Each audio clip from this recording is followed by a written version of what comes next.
Thank you so much for having me. I am so excited to be on We're Not Fine. I love the name. I love it.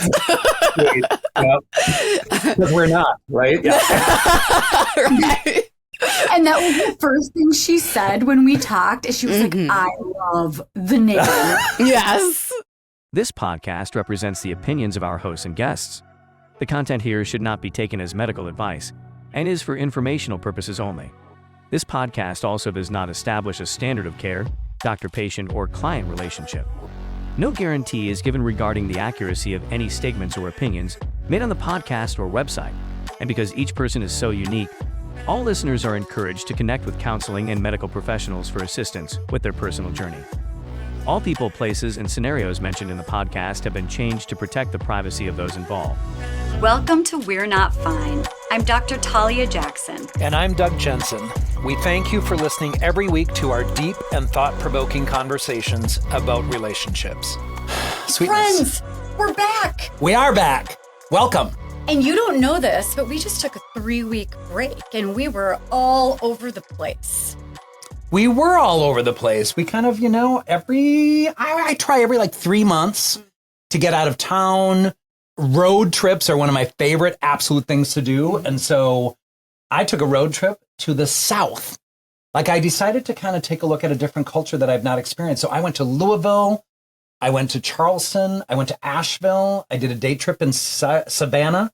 Yep, Savannah, Georgia. Got some peach cider. It was outstanding. And I'll tell you, Talia. Tell me. It was a pretty eye-awakening experience in ways that were not all great. I felt a little ignorant at times, actually, because I went on a tour in Savannah. One of the big touristy things to do is to go to a slave quarters and slave owners site. And I will tell you, something incredibly painful. And I'm really impressed that you did it. It's like we have to force ourselves to do these things. I think we do. Was it terrible? When I was 16, I went to Dachau, a concentration camp in Germany, and on a student trip. And there was a similar feeling to it. It was very sad for me. I had a very sick feeling in my stomach the whole time. I wasn't sure how to respond. In fact, I was even hesitant to go on the tour because I waited. It was $25 for the entrance. And I'm like, do I want to do this? Because do I want to have this feeling of... The feeling is horrible. I mean, it's just it's a really horrible feeling. Unfathomable cruelty. So it was kind of interesting. I would say a couple things. First of all, I found out that Louisville is a ridiculously, progressive. There were rainbow flags all over on the street I was on. I loved my hotel.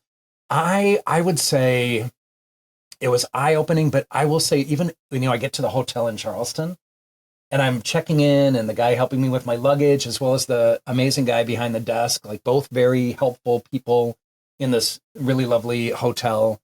But I finally just said, can I ask an ignorant question? And they said, yeah.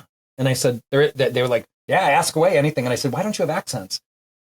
And seriously, he said, I'm hiding my accent from you.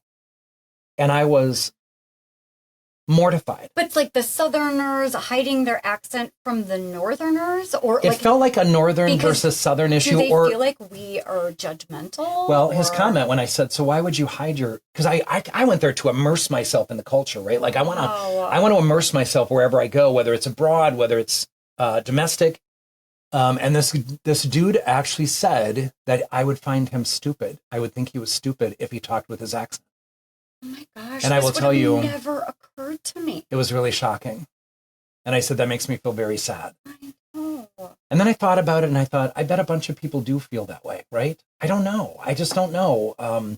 Because I think people, I went to a Bruins game with my friends out in Boston, and I probably referenced this on a previous podcast, but I get every once in a while, I'll get people yeah, you betcha, yelling my way. And I'm like, oh, I know they're talking to me. When I go to LA, my good friends there, they're always like, oh yeah, and they just think it's the It's so funny. I mean, Rob has a Southern accent and does he? Horrible. I don't even really hear that when I talk to him. Well, that's because we've been together for 25 years. He's been living in the North in Minnesota. And so I think that it's probably Northified. So I will tell you, the part that was really striking to me is I felt very ignorant, actually. And I will tell you that the tour was actually called The Complicated Relationships Between Slave Owners and Their Slaves. Right. And that doesn't land right. It wasn't complicated. It is not complicated.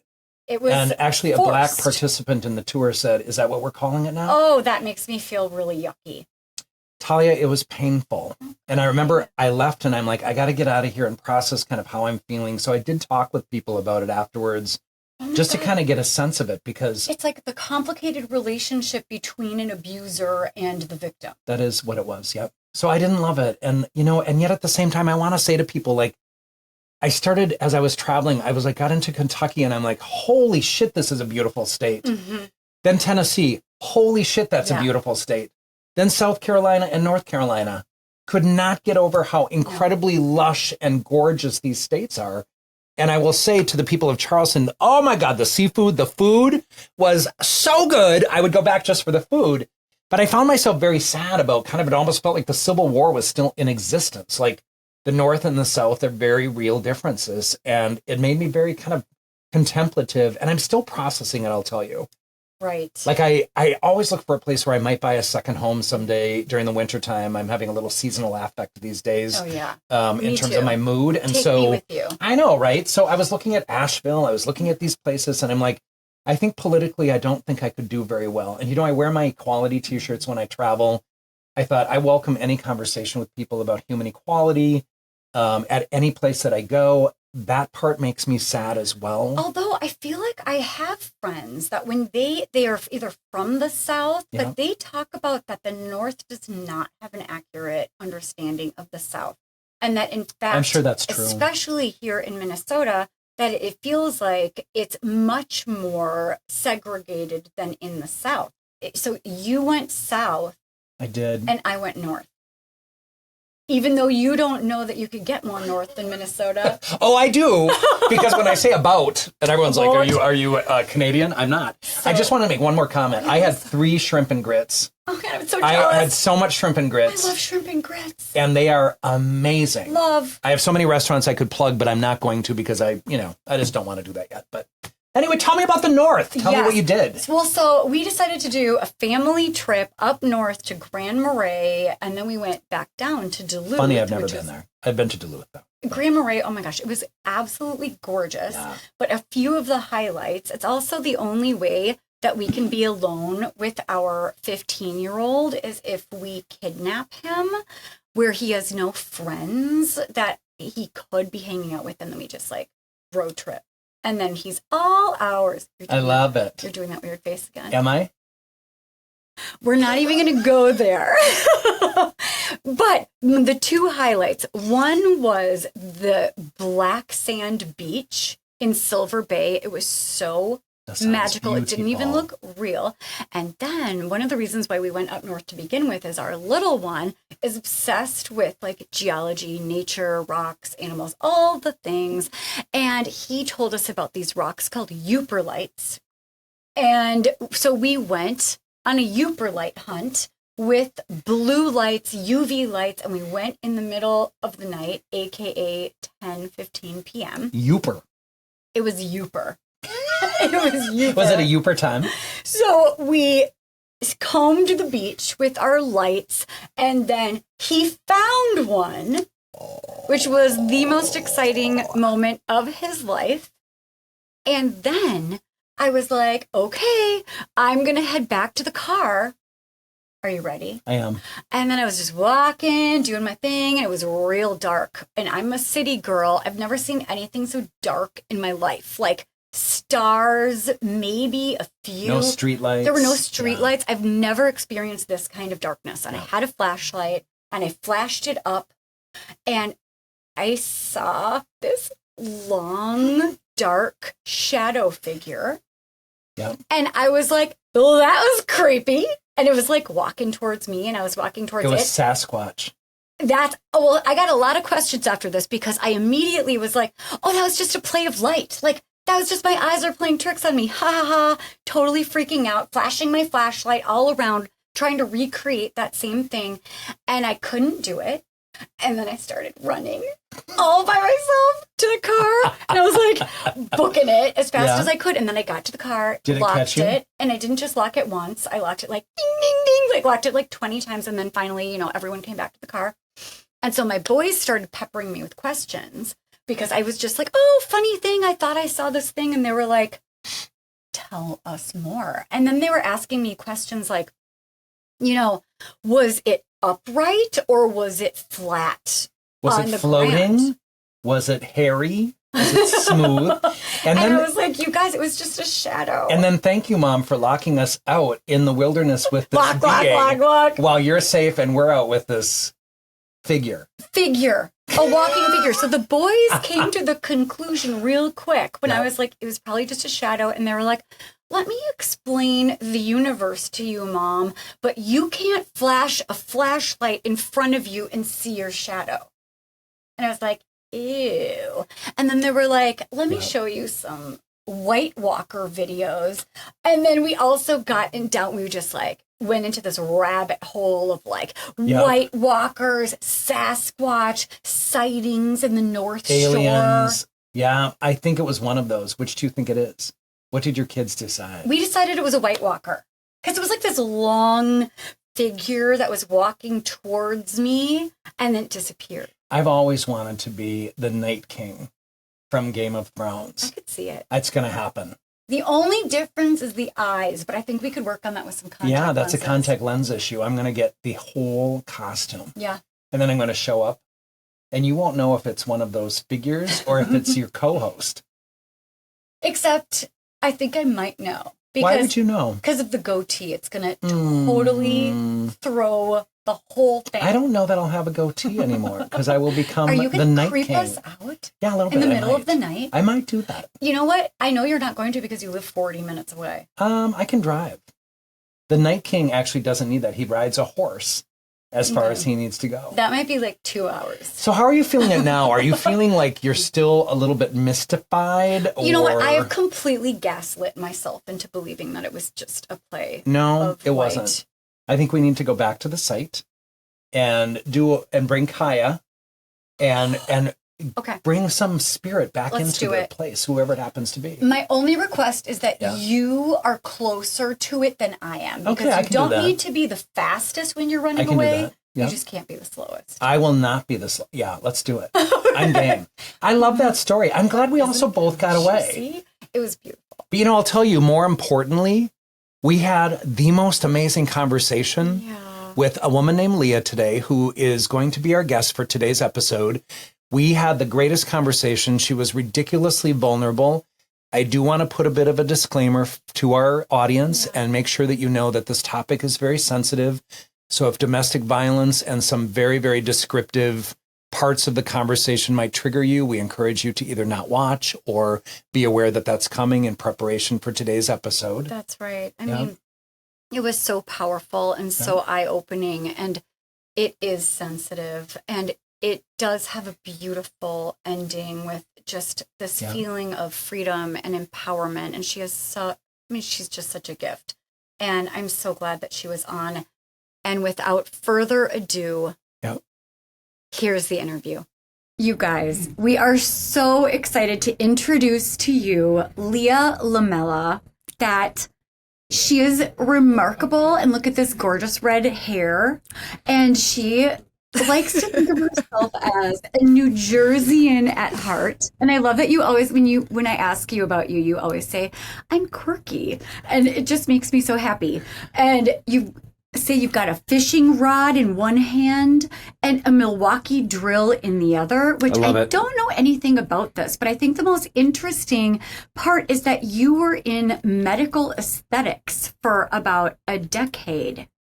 And then you made this really interesting pivot into being an electrician. And now you have this amazing podcast called The Sparky Life, where you are empowering women to get into the trades. You want to help everybody that are in the trades think of it as elevating society and that they're contributing rather than thinking of themselves as people who had no other choice. Yeah. Mm-hmm. But you're here today because you are kind enough to share with us your really difficult, painful story of being in a relationship for, I think it was 7 or 8 years, right? That was leading into some really scary domestic violence. And you're going to tell us a little bit about that. And I could not be more grateful for your open-heartedness, your vulnerability, and sharing your story with all of our listeners and viewers and us. Yeah, as we said in our intro, this is a very sensitive topic and will likely not only resonate with a lot of our viewers and listeners, but also this is a topic that really needs to be discussed openly and honestly in a number of ways. And, the best way, I think, to start this conversation, I'm also incredibly grateful that you're willing to be vulnerable and share your experience with us. Thank you for being with us. It's a big honor to have this conversation with you. I want to know just generally, tell us about the beginning of that relationship. Tell us about the red flags that happened. Tell us how it turned into a domestically violent situation. Just tell us your story, if you might. Okay. Thank you so much for having me. I am so excited to be on We're Not Fine. I love the name. I love it.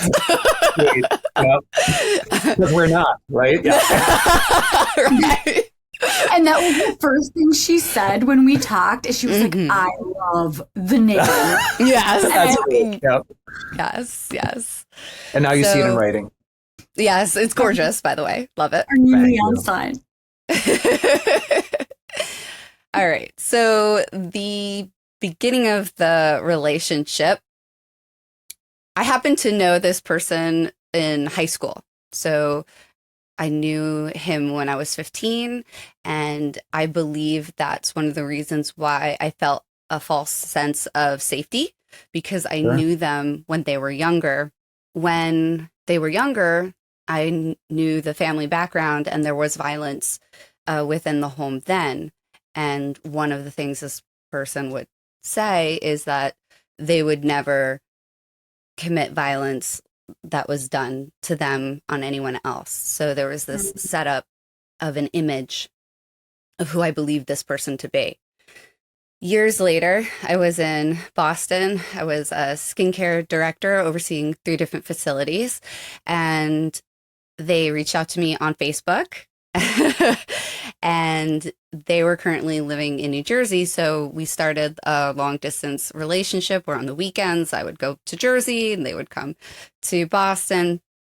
And in the beginning, it was like I met the man of my dreams. Everything that I would want, that's how he presented himself. And I made a big mistake that I didn't know was a mistake at the time, which was these people are very clever.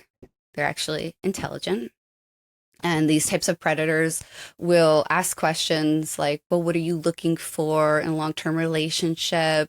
What's important to you? And they come across as very invested in what interests you and your well-being. And they ask these point questions in order to then provide that. So you're setting them up to imitate what you want. And then all of a sudden you're shocked. Wow, it's the man of my dreams. How did this happen? How did this just appear upon? Well, you basically gave them a play-by-play on how to do that. So he proposed. I said yes. I moved in with him in New Jersey. And then that's when the cracks started to show. So the way that I think about that is that's when like people's ugly starts leaking out, when they can't keep it under the facade any longer. So how long did that, I don't want to know if it was like a love bombing, but like how long did he try to be your perfect man? And then when did the red flags start?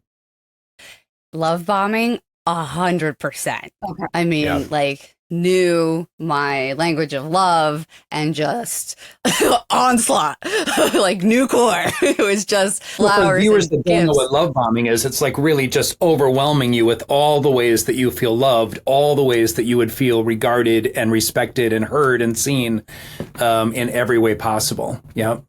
Yes. It was like a fairy tale. It was like, here's my knight in shining armor. Oh my gosh, chivalry is not dead. Just very personal things that I enjoy, he would provide, and it seemed like I was the center of his universe. So you couldn't help but be overwhelmed and flattered that you appear to be so important to this person. Yeah. And I would say it was probably 6 months, a good 6 months, and before he proposed.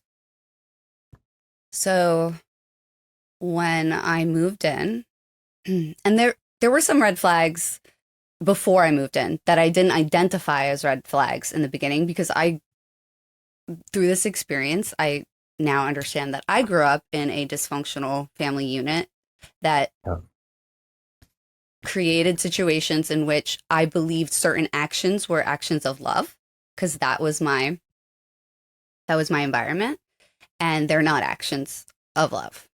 So, for example, very controlling behavior. And it would be presented as, where are you going? I want the address. I want to know the people. I want you to call every 15 or give me a text every 15. I need to know you're okay. I'm concerned about your safety. Yeah, it comes in this protection or caring mode, right? It looks like caring. Yes.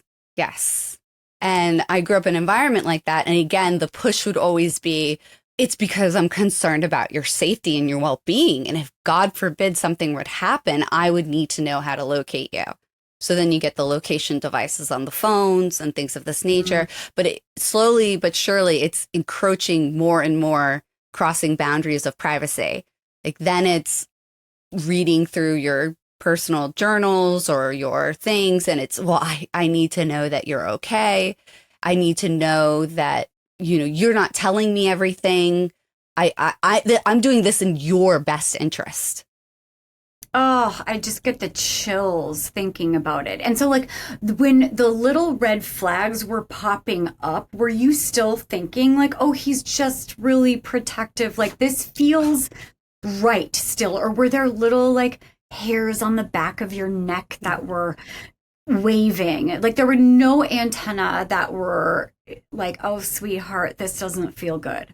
No, I grew up in an environment similar to those behaviors. So to me, that was comforting. That was, I knew these actions to be love. And this type of narcissistic, and I'm not a doctor, but I'd bet money, sociopathic person,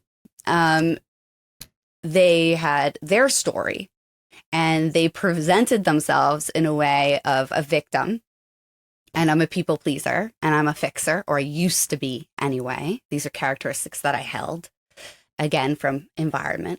And so excuses would also be, well, my ex-wife was unfaithful, and so I'm learning how to trust again. You need to be patient with me.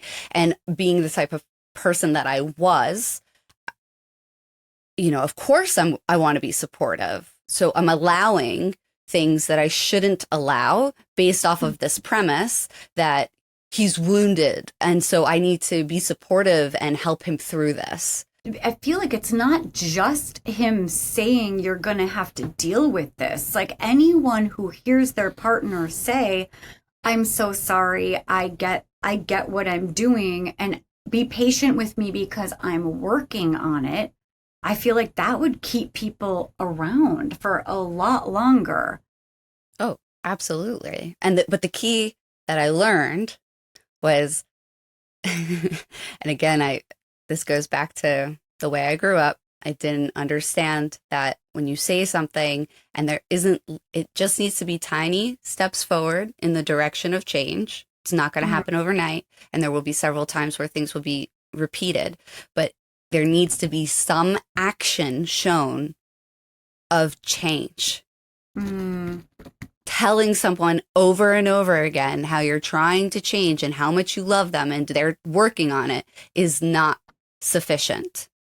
Well, and what people say is that apologies without behavior change are just manipulation. And so you were noticing that there were maybe apologies or small acknowledgments, but there were not incremental little changes. So at the time, I didn't notice that there wasn't incremental changes. In fact, when then the predator, the offender, when they would do something that was violent or upsetting or to create pain. Then shortly after, you're getting this love bombing. So you're thinking this love bombing is the change of behavior. Sure. And it cycles.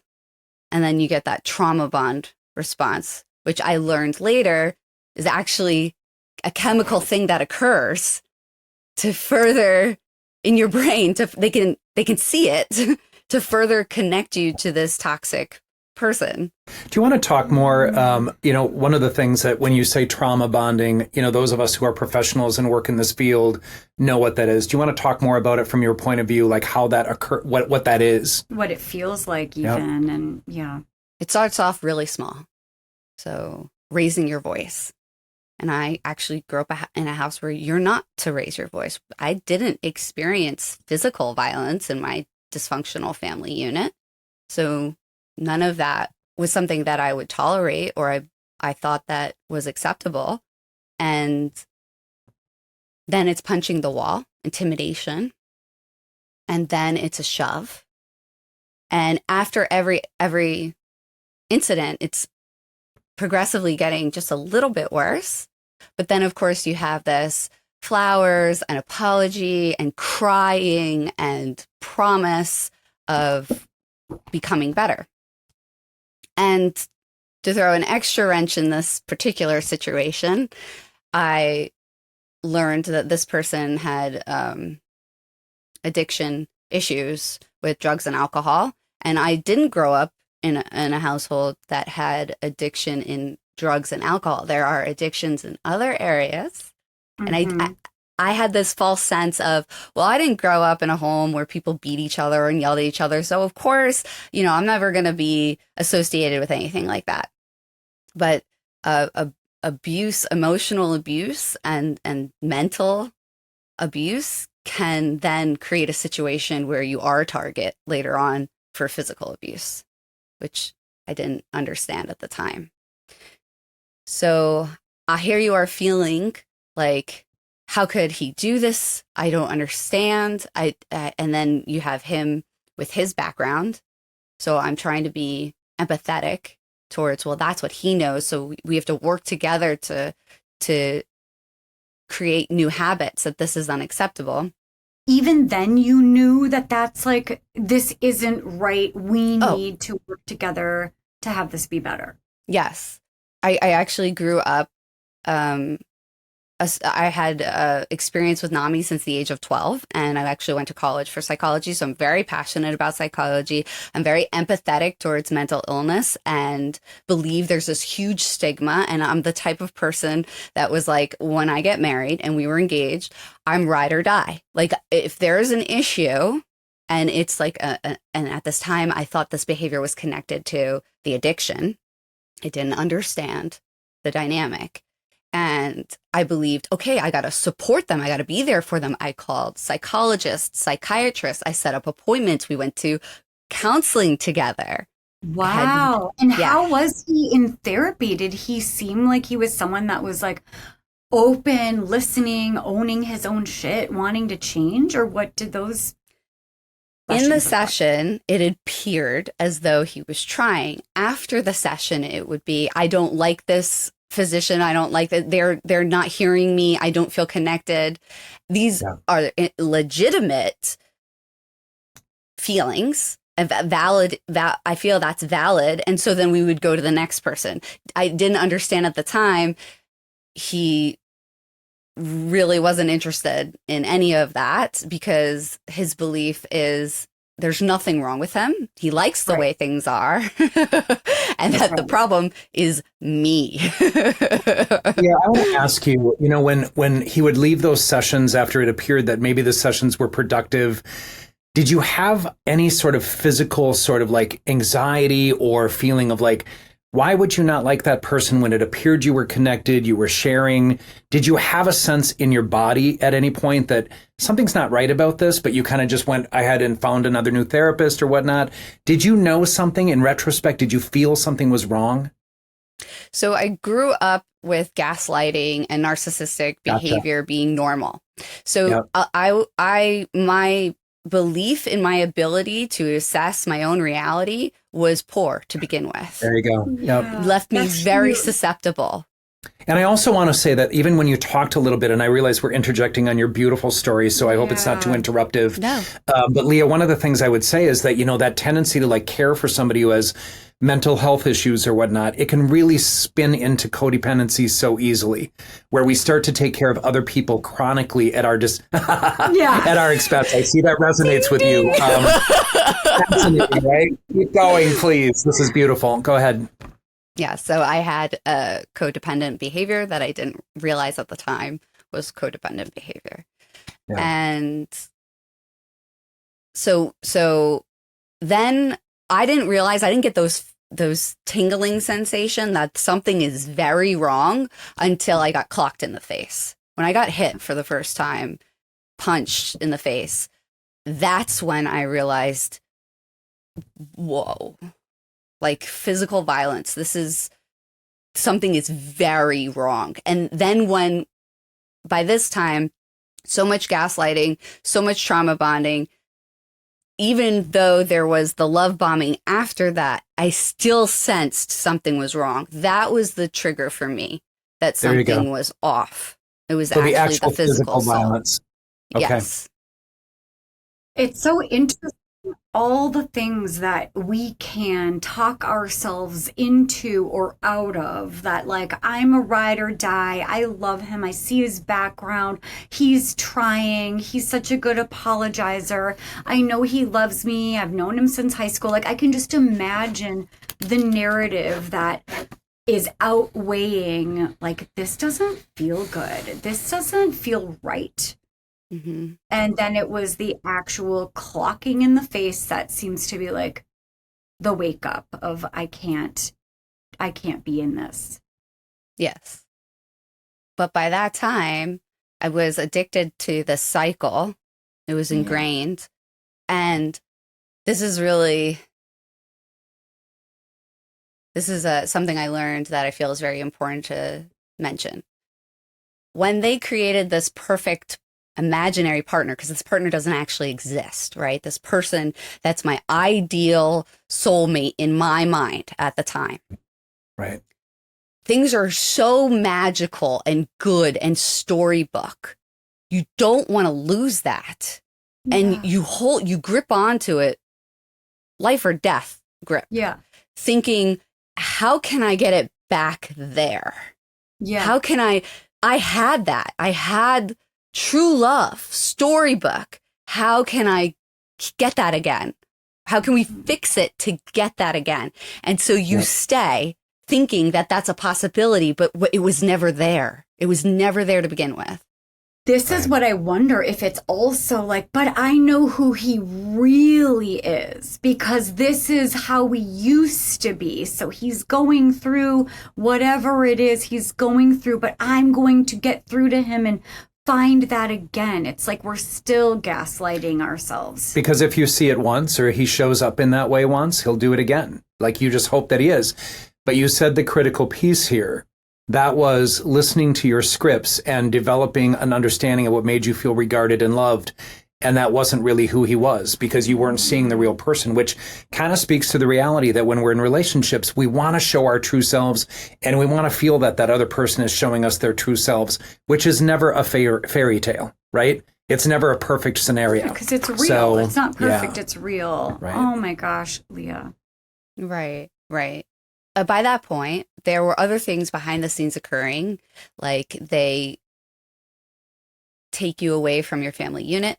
They cut you off from support. So they'll say things like, that person isn't really your friend. I overheard them doing this or saying that, or you should cut them off. And you do. Wow. And then your family, they're using you. They're manipulating you. Now, this happened to be true, being as though I come from a dysfunctional family unit. So some of the things he highlighted, there was truth behind it and therefore further solidified that this person is protecting me and these people are abusing me. Wow.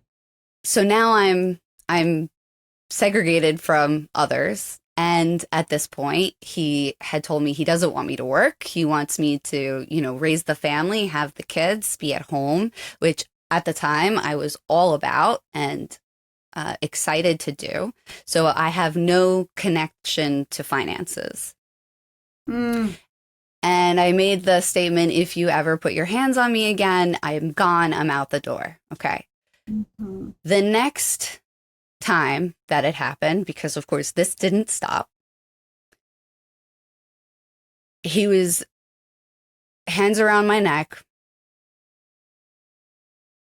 I was blacking out and I thought I was going to die. And I was looking into his eyes, and this is something that reminded me of my grandmother passing away. When someone passes away, you look at them and they don't look the same. It's like a shell of a person. Right. And when I was staring into his eyes, it looked like shark eyes, like he wasn't there. And that whatever this entity was, they're enjoying it. And I thought, oh my God, this is how I'm going to die. People will hear and know the shame was so great that this is how I'll go.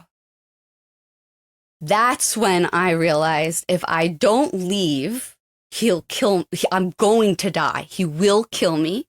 I'm going to die.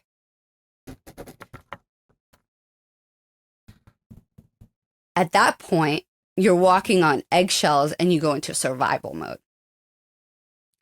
So you're so busy trying to survive and prevent physical harm, you can barely function outside of that realm. And the person has created a situation where there is nowhere to go.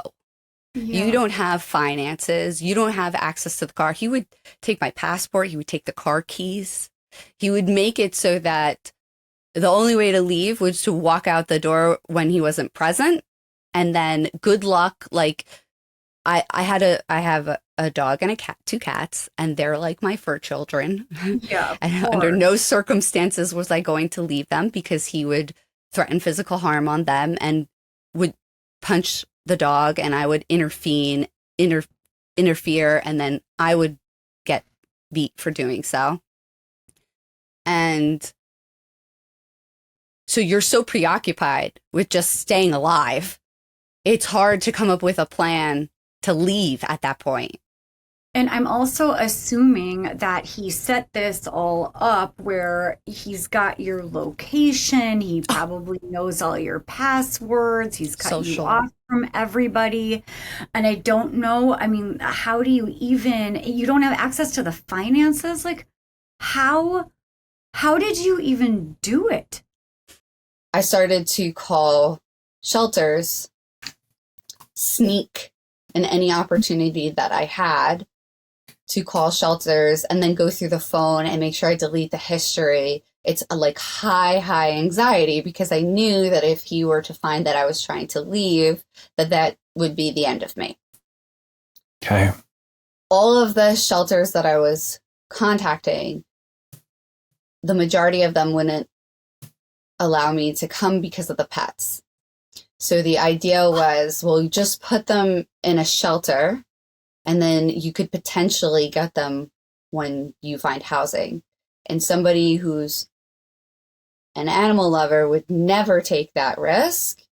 And I know there's like argument, well, you can't possibly protect them where you're at. But if you could try to imagine a mother and their children, I know it's not the same thing. I'm not saying it's the same thing. I'm saying that the feeling is you want to do everything you can to protect the thing that you love, your animal, your child, whichever. And to be separated and not know, for all you know, they're going from the frying pan to the fire. That's right. And there's a lot of animal shelters that are kill shelters. And I would never forgive myself if I put my animal in that situation and they ended up not existing either way. Leah, this does not sound strange at all. And I think so many people can relate. I am obsessed with my dogs. Sometimes I think I might choose them over my sons. Boys. Well, I'm so sorry. But that's okay. I'm also picturing that you have no strength, no confidence, you're in survival mode, that your brain is not coming up with a whole bunch of new, brilliant ideas of how to get out, and that every obstacle feels insurmountable. And so when you're thinking about like this, just, yes, I could do this thing to save my life, but I'm not willing to risk the lives of these little beings that I'm looking after. Well, and I would say two things about this. One is I do hear strength. Like I hear that you were really looking at viable options to leave. And if one of these shelters might have said, absolutely, bring your pets, you can have your own private room, you can bring their cages, I honestly think it might have been increasingly likely that you'd have left. But I want to go to the pets as a little bit more of a deeper topic, because your pets would be one less loss. Like as you're grieving and as you're trying to process like what this is going to look like, at least holding on to something that you have known for this time period and you had as part of your life. These pets represent comfort. They represent some permanent attachments that you can take with you and not lose absolutely everything. So there are means by which you can avoid feeling, I think, a deeper sense of grief in this process. So. Yeah, I would agree. And Cato actually would interfere and try to protect me. Nice. So this feeling that this animal is putting itself at risk to protect me made me more convinced that hell or high water, like we're either surviving this together or we're not surviving it together. Yeah. So I want to give a biggest shout out to Providence House in New Jersey. They're amazing facility. Before I contacted Providence House, I reached out to my family. I finally submitted and told them what was going on. And I thought that they would come in, guns blaring and come to the rescue. And that is not what happened at all. I was told it was my fault, that I incurred this. I created this situation, that they knew this would happen, and that I was stubborn and foolish. And everything that was basically happening was because I made bad choices and it was on me. I can't believe this. Like, I just can't believe that. I mean, no one would have invented blame the victim unless it was something that often happens, which it also explains that you were drowning in your own shame, maybe because you intuitively knew that the people that you thought would support you would then blame you for being in the situation to begin with. Except, Leah, you've already referenced, part of the reason, and I appreciate so much your insight and the work you've done on understanding the choices that you've made to have these people in your life. You referenced a dysfunctional family system. I don't know that you're entirely surprised that your family was not there for you. So I think when you come from that background, while we have this wishful thinking about what their response might be, it doesn't sound like your family was that person. So go ahead. No, yes. And you hit the nail on the head that you'd think by this point I would have anticipated. However, as I've learned, a child never stops wishing or wanting their parents' approval. That's right. How true is that? No matter how unhealthy, no matter with the knowledge it might never happen, it's very hard for a child to separate and stop hoping or wishing deep down that love will be there. So I think even though maybe in the back of my mind or unconsciously I knew that I wasn't going to be rescued, I was still deep down hoping for it. And the other aspect to this, even this predator, even this person is not all evil. There is evil and good in all of us. Okay. So even though the family unit is dysfunctional, they're not evil people. Another aspect to this that I learned later is it's ingrained survival behavior.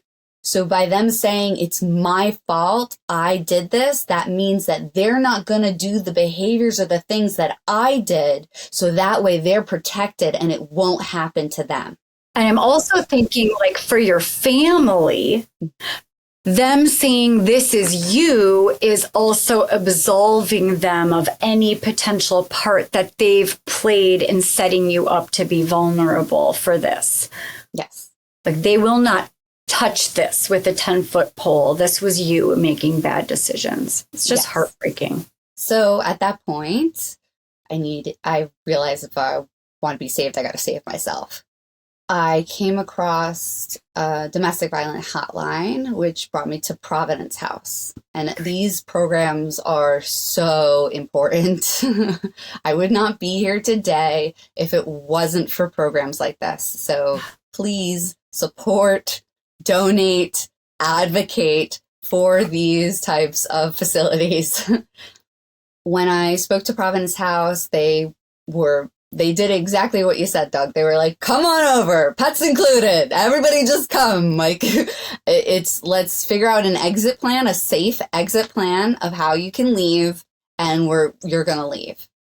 I also just want to mention that when we're growing up, we're taught that, certain supports that are in place in our civilization are here to protect us, like the police and, your teachers or professors. And I think it's important to know that all of these systems are systems. And so they aren't perfect, just like people aren't perfect. And one thing that happened that I realized is the cops aren't going to come fast enough. I hate to break it to people, but that's what happens. They can't come fast enough. And that's why a lot of women die in these types of situations, and men too. There are men that get involved in domestic violence situations. One of my very, very good girlfriends, her brother unfortunately didn't survive the situation. Oh my God. All right. Yeah. So it goes on both ends of the spectrum. And knowing that you can't rely on that 911 call. So there are things that I've learned that you can do to protect yourself. I'm a big advocate of reading.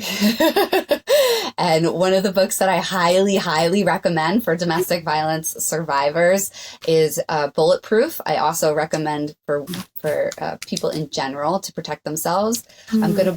I apologize if you ever hear this. I'm going to butcher her last name and she hates it. So it's Evie Pompalaris.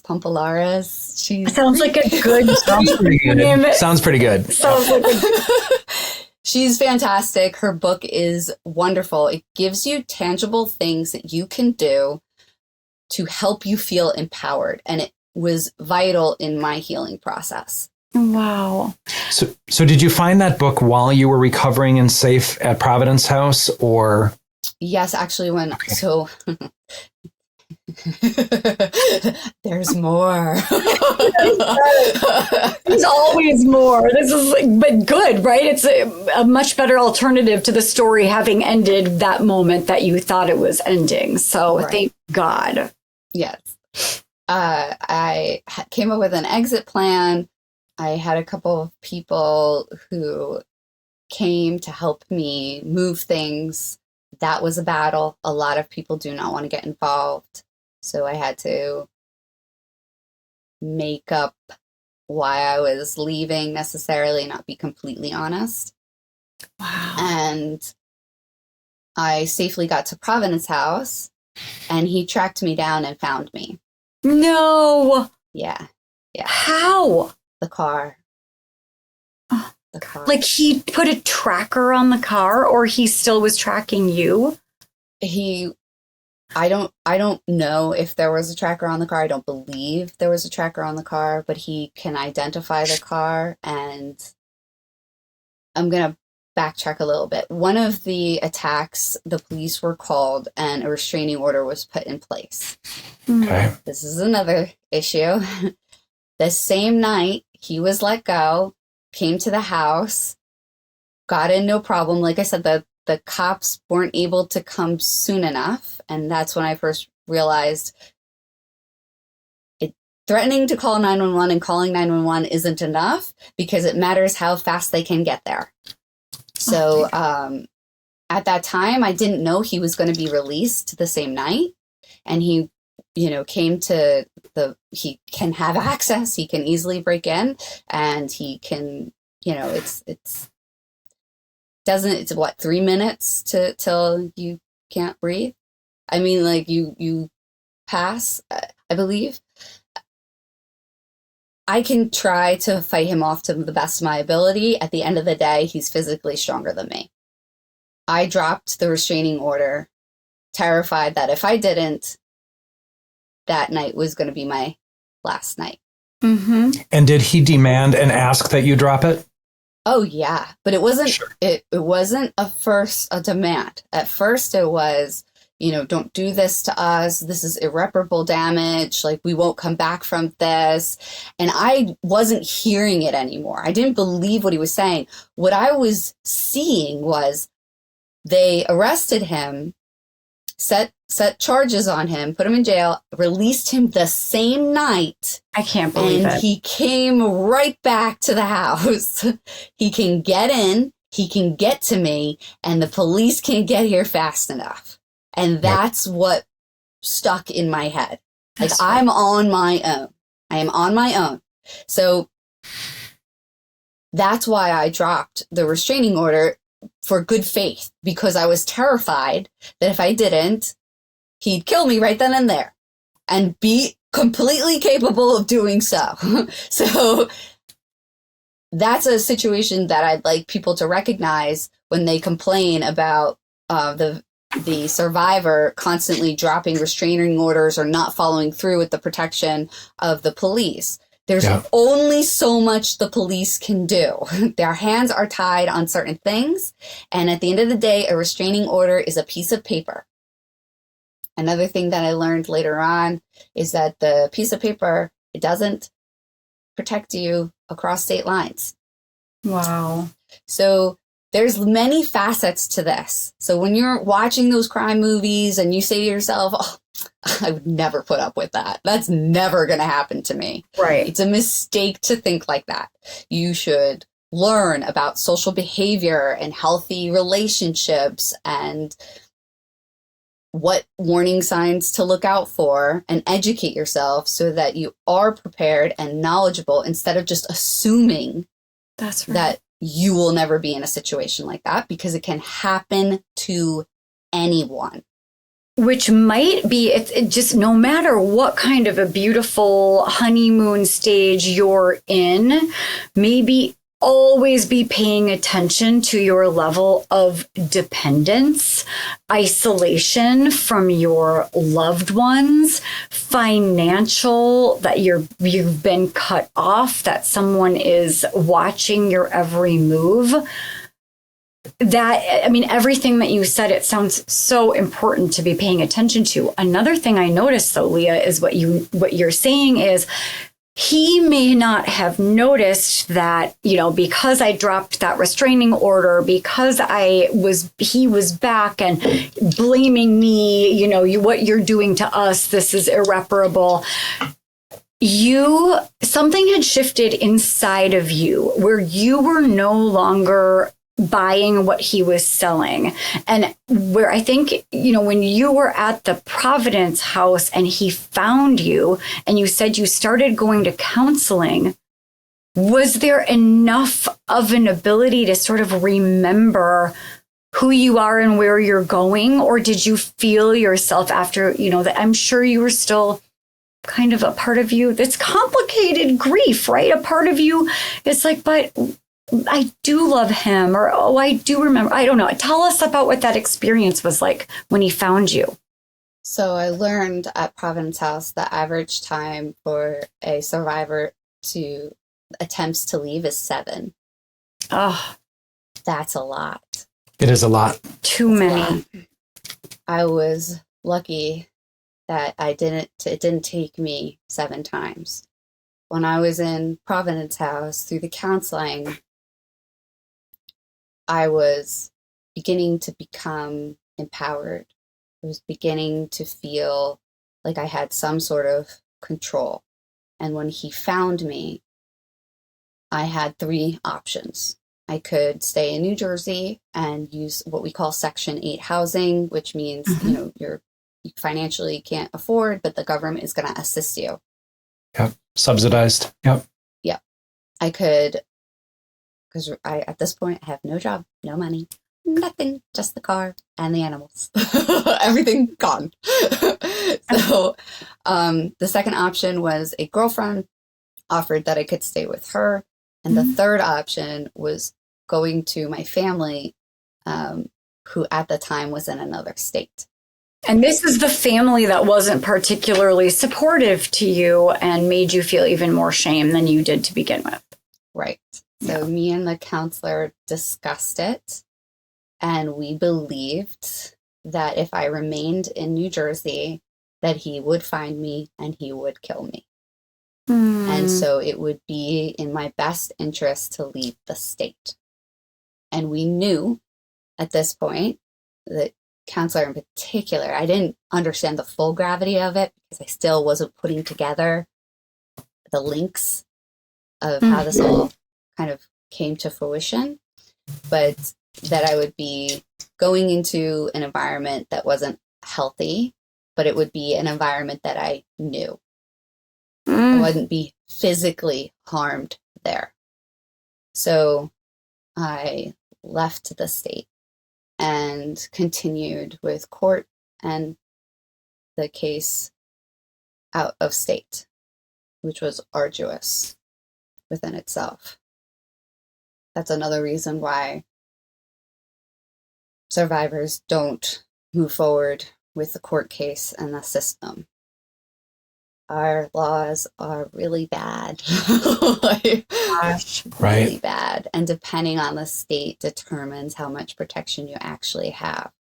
So he broke the restraining order that I had put in place in the other state and was not penalized because he wasn't in that state.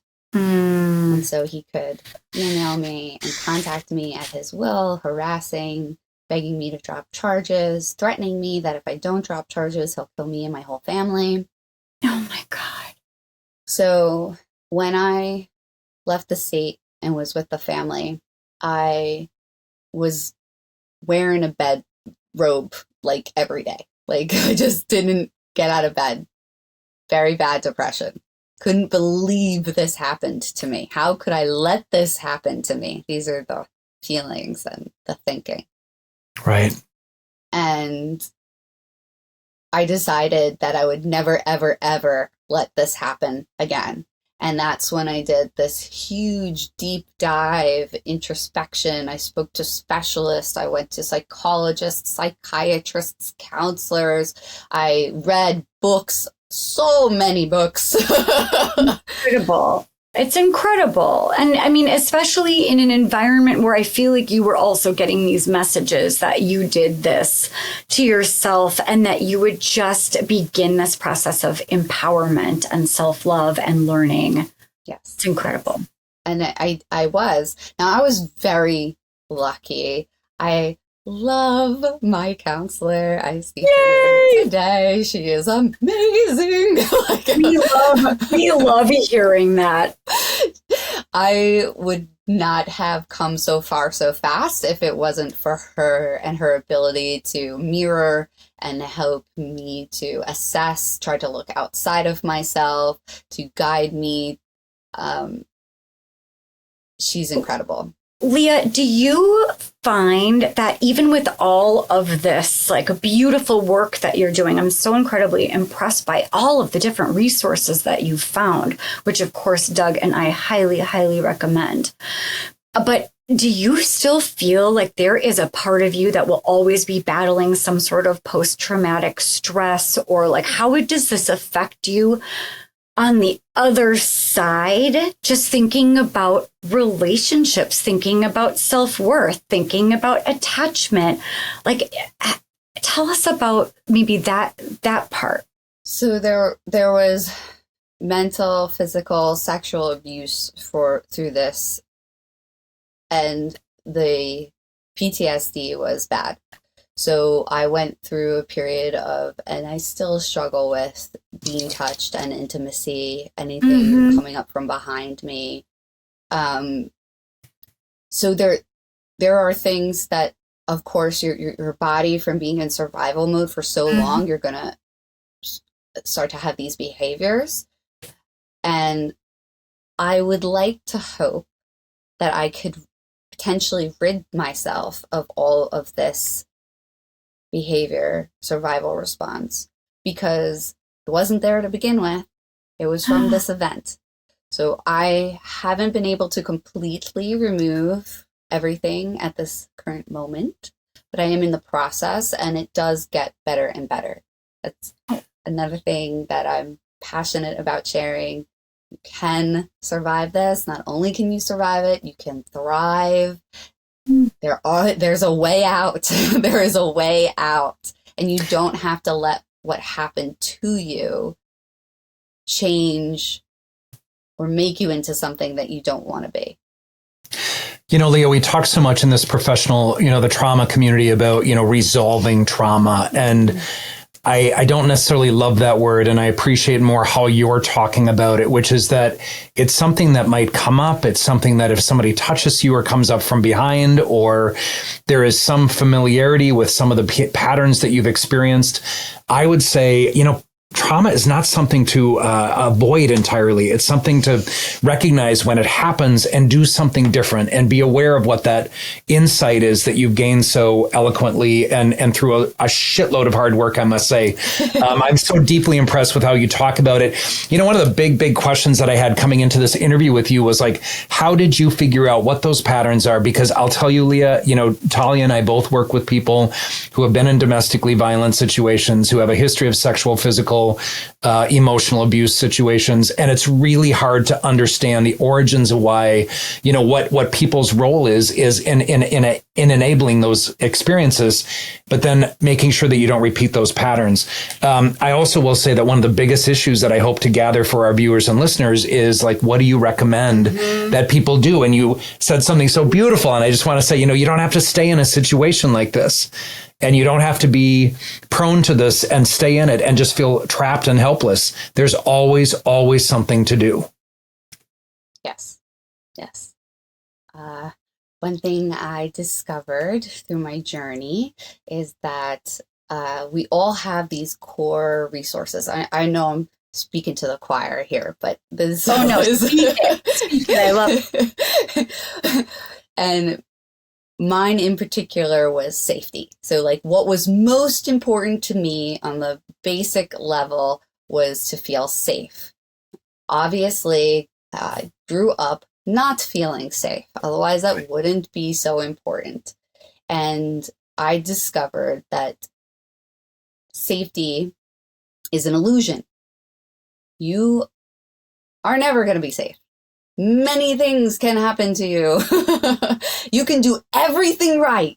You can follow all the rules. You can be super aware and trained and vigilant, and still something can happen. So to put so much emphasis on feeling safe is a losing battle. And what was an aha moment for me was I was speaking to my counselor and I said, am I ever going to feel safe again? And she said, no, you're not. It might not, the fear might not be from him, but in life, you will be afraid of something. Yep. And she said, that's a really great thing. It's because then you get the opportunity to be brave. Because that's what being brave is. So that really resonated with me and changed my entire perspective about being afraid. So whenever I'm scared now, I think to myself, this is when I get to put on my armor and show my bravery and my courage and learn something. Because if I am successful, I'll learn something and be proud of myself. And if I'm not successful, I'll learn something from the process and pivot, figure out what could I have done different. And so that's just going to help me grow. So that's my new kind of outlook or belief in how fear affects us and safety.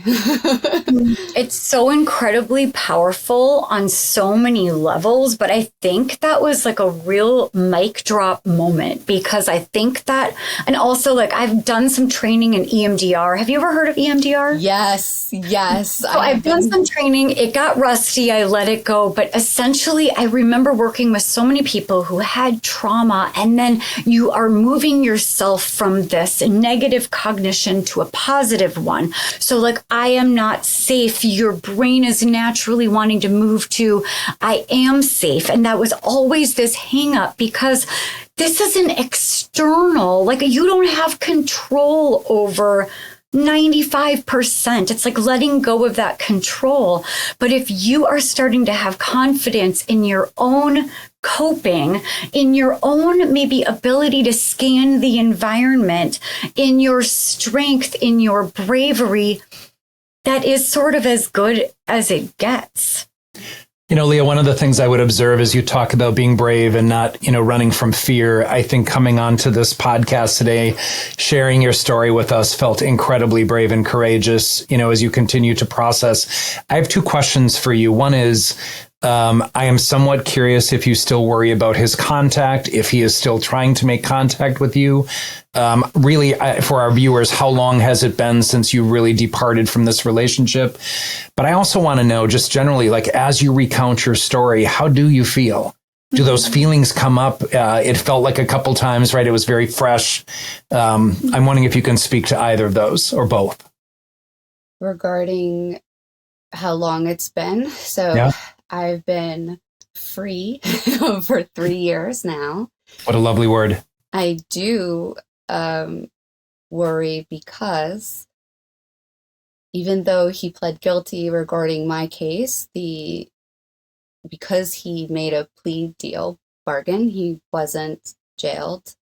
And this type of person is a predator. They literally enjoy this. They enjoy this role. And I'm not alone. So there was a female before me, and there was me, and there's a female after me, and another one. And so what I did was I band together with these women. And this is another thing that's really, really important that I would like to share. So one of the red flags that I forgot to mention that's vital is one of the previous women reached out to me while we were in the courting phase. And she said, he's very dangerous. He broke my jaw, and of course he spun it as, oh, she's a crazy ex. Like, she's just upset because I've terminated the relationship and she's just trying to. So if someone reaches out to you, warning you of someone else, if it's true or not true is irrelevant. What's relevant is that they had that person in their life. So if it's true, you're in danger. If That's it's right. not true, they've attracted somebody who's imbalanced. So that means there's an imbalance within them. And therefore, you should not continue the relationship. Wow. That's a fantastic observation, Lia. It's really important.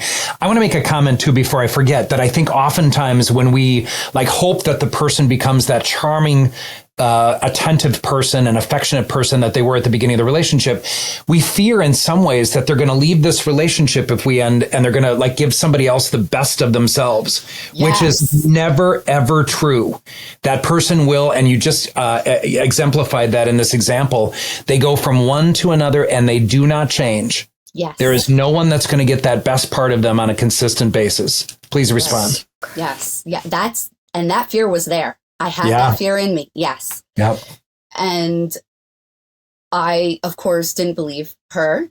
And then when I was going through the court case and I was in another state, I reached out to her and I said, I am so sorry. I didn't heed your warning. And we cried together. We talked about our experience. And it was literally play by play the same thing. Yeah. He proposed the same way. He said the same things. It was like he knows this formula works and he repeats it. And it was very therapeutic to hear her recant what happened to her and me go, oh my gosh, I am not alone. Like, I'm not crazy. This is a pattern. This is what he does.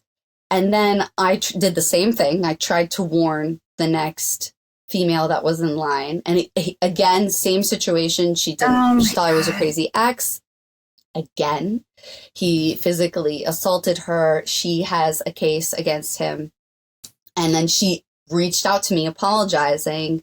And I said, don't apologize. We did the same thing. So if, I don't want to just say women, but if we could listen to one another. Yes. Respect and band together instead of constantly being pit against each other when it comes to, females competing for a male or vice versa. Like, that's not the way. We should be empowered standing together. Oh my gosh. I mean, it's just like your story is so powerful. And I know that it brought both of us to tears at least once. And I can't tell you how grateful we are. Like it is incredibly brave for you to then become someone who is sharing your wisdom and your knowledge and empowering other people from what was once such a dependent, vulnerable place. And now you are taking up this beautiful space and guiding and empowering. I mean, you're incredible. I'll also share that I actually wasn't brought to tears. What happens for me, I'll be honest, as a man, despite that I'm gay, I get angry. I get angry at my fellow men for treating women this way, for treating other men this way.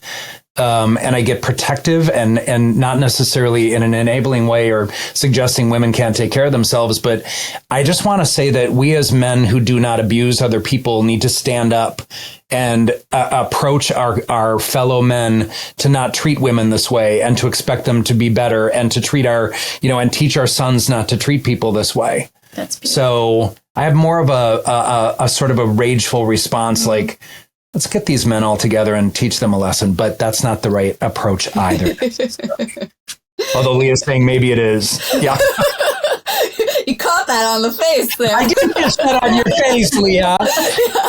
We'd like to unleash the Kraken. Yeah. There's a lot of us out there, by the way, who would like to release the Kraken. And so I just want to say that, and I appreciate you identifying that men can be abused too, but men are by and large the perpetrators of violence and homicide toward girlfriends. And so, Leah, that's the part that is most touching. And I'm so struck when you said the part, I just want to go back to it, when you said you were certain that you would be killed at some point. Like that was maybe where it just takes my breath away that you ever had to feel that lack of safety or survival. And I wish for no one to ever have that level of fear or uncertainty about their livelihood. This is why I'm so passionate about sharing the story. I feel that by sharing my information and knowledge and experience, that I'm hoping it will potentially protect someone from entering into a situation like this, and also people who have been or are in a situation like this, give them insight on how to get out and give them hope. So the females, the group of us, we've gotten together and we're like soul sisters, basically. Oh. Yeah. You have a shared experience for sure. But it's also like there's zero silver lining to a story of domestic abuse except the comeback and the bonding with these other beautiful women who have been in the same situation. It's incredible. Well, by coming together, we want to make sure that another woman isn't harmed. So she has an active case, and there's many, many difficulties with the law and what you can say and what you can't say. One of the issues of why the offenders get out very often is because you can't mention that they were in a domestic violence situation previously, even if they pled guilty in the state of New Jersey. And I want to be clear about that. That can differ in different states. So we wrote letters to the prosecutor because the prosecutor can have the knowledge that this is a pattern and continuing to happen, to try to invoke them, because many of them are overworked. They have cases through the yin yang, and it's very hard for them. They have to make decisions of what are they going to pursue and what are they going to try to play out. And so by reaching out as a group and explaining and sharing our stories and information, we tried to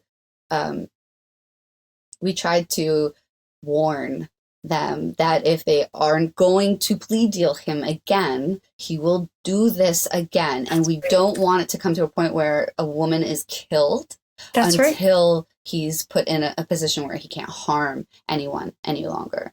So that was empowering. Being able to do that was very empowering. And have some advocacy, not just recovery, but advocacy. And I know we need to wrap, but I wanted to throw out one thing that was just like lingering in my brain before. We want you to plug all of your amazing things. But one thing I wanted to normalize was this idea that even though intellectually you know that you are in a safer place, that maybe the people that you're connecting with are not going to harm you in the same way that you've been harmed. But I want to normalize that our nervous system doesn't move as quickly as what we're understanding intellectually, and that it's our nervous system can be so hypervigilant after trauma. And I mean, Bessel van der Kolk, have you heard of him? Yes, I read the book. The body keeps the score. The body keeps Yes. an incredible resource to just understand what's happening during trauma. So I just wanted to wrap with that, and an incredible thank you to you. And Lia, will you please tell us about your amazing podcast? Tell us where people can find you. So throughout this journey, while I was in the women's shelter, I went to a female trade school and fell in love with electrical work. And by doing skilled trades, I became extremely empowered. Yeah. And by learning about electricity, it taught me, and I'm going to get a little woo-woo here, but about our energies and the electrical system within ourselves and everything around us and how things are interconnected. And I couldn't believe that this wasn't introduced to me as an option when I was younger. Mm. Yeah. I also was shocked that the men weren't experiencing the same thing that I was experiencing. And I thought to myself, this has to change. So I created Sparky Life in order to reach out to others, to debunk some myths about construction careers, to encourage more people to think about skilled trades as a career option. Another book. I'm a book person. The Good Enough Job by Simone Stolzaf. I'm butchering last names here. You're going to have to bear with me. I blame it on my dyslexia. Jensen and Jackson, very easy. Yes, you won't butcher ours. We got that. Yeah. So the Sparky Life, I love the name so much. People need to go find you. And also Doug and I are going to be guests on your show. Lia, how can people find you on social media too? Unless you don't want them to. No, please. If you have any questions, you can reach out to me directly at thesparkylifeoflia@gmail.com. I'm on Instagram as Sparky Life of Lia. We just started YouTube. And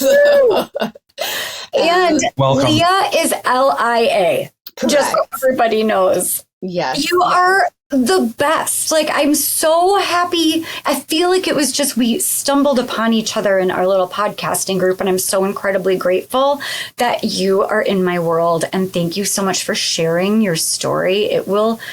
I'm really hoping it will touch so many and empower so many. So thank you. Yeah, I want to say really huge congratulations on your strength in getting out of a very, very complicated and complex situation.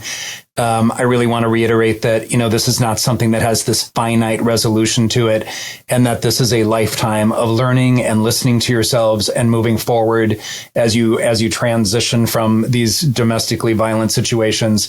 And really a huge, huge, huge thank you for sharing your vulnerability and story with us. I'm really grateful for your time today. Thank you. I'm so grateful to be on the show and very excited for you two to come on the Sparky Life. We can't wait. We can't wait as well. Bye. Yeah, we'll talk to you very soon. Bye. Okay.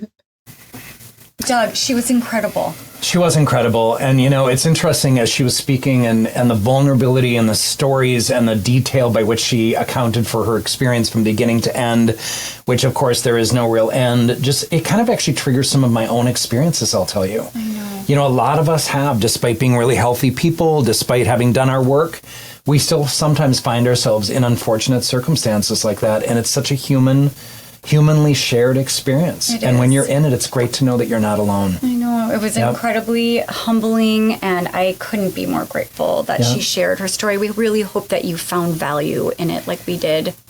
And we thank you so much, as always, to our audience for listening. We encourage you to put any kind of questions, comments, etc. Submit to we'renotfine.com. That's right. And follow us on our socials. We are on Instagram. It is Dr. Talia Jackson, Douglas L. Jensen with an E-N. Yeah. And also, we keep on forgetting to mention, there's We're Not Fine Pod. It's our actual We're Not Fine on Insta. And we're on YouTube. If you haven't found us, you can always see what Doug is wearing and all the weird things he's doing behind the scenes. And we've got a few TikToks out there as well. We're Not Fine Pod. Check it out. I love it. We're not fine. But your local grocery store inevitably has BOGO ice cream. Ours does.